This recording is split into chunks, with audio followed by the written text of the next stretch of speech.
Good morning and welcome to the Casual Chef's Kitchen. It's Monday. Monday.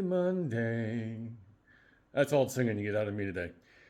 Last night, it was Sunday date night dinner here at the Tomozik household. Robin came over and we had a very nice evening. We were both a little tired, but that's okay. I prepared easy veggie plow. Like I mentioned yesterday, is a kind of a version of a fried rice. So it was good. Yeah. The ingredient list will come up in the group. You can change that any way you want. Just have fun with it. Tonight, the culinary expedition continues in Fiji.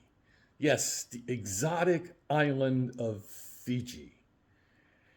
I have a little, not a claim to fame, but I have a little bit of a connection with Fiji.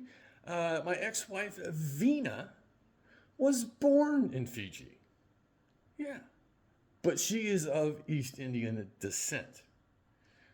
There is a very large population of Indian in Fiji, which kind of lends itself to this dish that I'm doing tonight, because Fijian cuisine is highly and heavily influenced by Indian cuisine.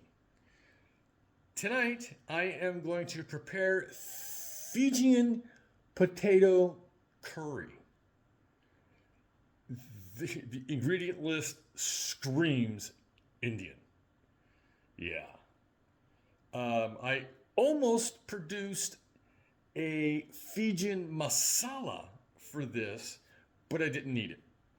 But it is on the back burner for the growing library of blends that I do. So let's get to it. Unlike most of the potato curries that I have done, this is a roast and a Dutch oven meal. You roast the potatoes. So here's my potatoes. I'm using russets or bakers. There's a little bit of oil involved. Tofu, I'm actually substituting. This is basically a direct substitute for an ingredient I cannot get. I can get it online. It's just way too expensive for what I want to do.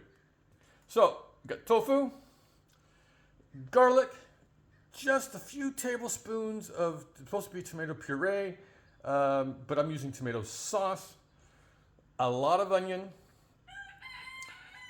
red bell pepper, ginger, and good old Thai chilies.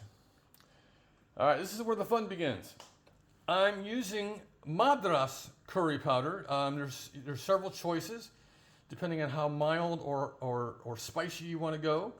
My garam masala, I'm going to be using the Lal Mirch, which is the hottest of the mirches that I have.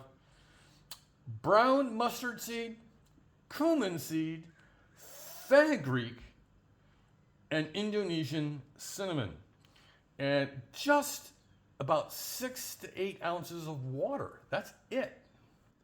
So as you can see, this dish is heavily influenced by Indian cuisine, but I'm okay with that. I love Indian cuisine. And the more that I do this culinary expedition, the more I fall in love with the regions around India. So on this Monday, I know it's the first day back after a weekend. Have a great day, eat great food, and have fun cooking.